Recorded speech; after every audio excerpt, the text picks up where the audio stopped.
இந்த தொக்கு செய்கிறதுக்கு ஃபஸ்ட்டு இது மூணையுமே அரைச்சிக்கலாம். ஒரு வெங்காயம், ஒரு தக்காளி, 8லேருந்து 10 பல்லு பூண்டு. இதை ஃபஸ்ட்டு நம்ம அரைச்சி எடுத்துக்கலாம். தண்ணி எதுவுமே ஊற்றாமல் அரைச்சி எடுத்தாச்சு. ஒரு மிக்சி ஜாரில் 1/2 ஸ்பூன் அளவு மிளகு, இப்போ ஒரு மிக்சி ஜாரில் 1/2 ஸ்பூன் அளவு மிளகு, அதே 1/2 ஸ்பூன் அளவு சோம்பு,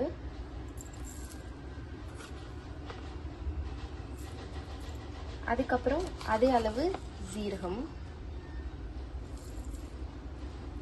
அதுக்கப்புறம் 1 ஸ்பூன் அளவு பச்சை தனியா, பச்சை மல்லி 1 ஸ்பூன் போட்டுக்கோங்க. அதுக்கப்புறம் ஒரு பீஸ் பட்டை. இது எல்லாத்தையுமே நல்லா வறுத்து ட்ரை பவுடராக எடுத்துக்கலாம். அரைச்சி ட்ரை பவுடராக எடுத்துக்கலாம். இதை சேர்த்துக்கோங்க, நான் சொல்ல மறந்துட்டேன். இப்போ இதை அரைச்சிக்கலாம். நல்லா க்ளீன் பண்ணி எடுத்து ஒரு கைப்பிடி, நல்லா ஒரு கை ஃபுல்லாக நிறைய இருக்கிற ப்ரான்ஸ் எடுத்திருக்கேன். எனக்கு அளவு சொல்ல தெரியல, அதனால நான் அப்படி சொல்கிறேன். இந்த அளவுக்கு நீங்கள் க்ளீன் பண்ணி ப்ரான்ஸ் எடுத்துக்கோங்க. இப்போ நம்ம அரைச்ச பொடி இருக்கு இல்லையா, இதை இதில் ஆட் பண்ணிக்கோங்க. அதில் நம்ம கலந்துக்கலாம். மஞ்சத்தூள் 1/2 டீஸ்பூன், தேவையான அளவு உப்பு ஆட் பண்ணிக்கோங்க. அவ்வளோதான், நம்ம முக்கால்வாசி ரெசிபி இதுலேயே முடிஞ்சு போச்சு. நல்லா ஊறட்டும். இப்போ நம்ம ஒரு கடாயில் நல்லா கலந்தாச்சு. என்னோட மிளகா ரொம்ப காரமாக இருக்கும். உங்களுக்கு எப்படின்னு தெரியல, உங்களது காரம் கம்மியாக இருந்துச்சுன்னா நீங்கள் மிளகாத்தூள் போட்டு அட்ஜஸ்ட் பண்ணிக்கோங்க. இப்போது நான் இது கொஞ்சம் ஊறுறதுக்காண்டி சும்மா லைட்டாக கொஞ்சமாக கர்ட் எடுத்துக்கிறேன். 1 ஸ்பூன் போதும். போட்டு கலந்தீங்கன்னா கொஞ்சம் ஊறும். நீங்கள் தேங்காய் எண்ணெய் யூஸ் பண்ணலாம், இல்லைன்னா நெய் யூஸ் பண்ணி நீங்கள் தாளிச்சுக்கலாம். நான் தேங்காய் எண்ணெய் ஊற்றிக்கிறேன்.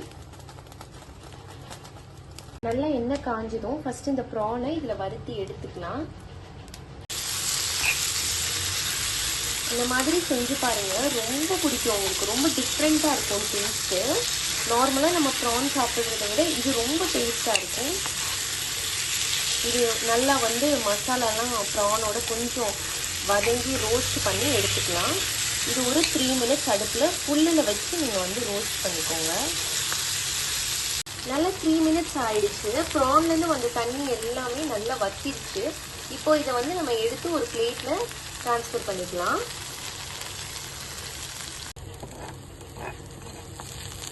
எல்லாத்தையும் நம்ம அழகாக மாற்றியாச்சு. மாதிரி நல்லா ரோஸ்ட் பண்ணி எடுத்துக்கோங்க. இப்போது அதே கடாயில் ஆல்ரெடி நம்ம தேங்காய் எண்ணெய் தான் யூஸ் பண்ணியிருந்தோம், அதனால வேறு எண்ணெய் மாற்றினா டேஸ்ட்டு நல்லா இருக்காது. ஸோ நான் கொஞ்சமாக தேங்காய் எண்ணெய் ஊற்றிக்கிறேன். சும்மா கொஞ்சமாக ஜீரகம், அதே அளவு இவ்வளோ சோம்பு. இப்போது நம்ம ஆல்ரெடி அரைச்சி வச்சுருந்தோம் இல்லையா, அதை ஆட் பண்ணிக்கோங்க. தண்ணி எதுவுமே இதுக்கு சேர்த்துறாதீங்க.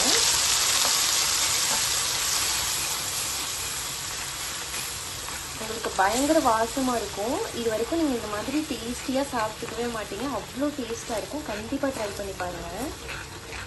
இப்போ இதை நல்லா வதங்கட்டும். இதில் நீங்கள் எந்த உப்பு, மிளகாத்தூள் எதுவுமே நீங்கள் ஆட் பண்ணக்கூடாது.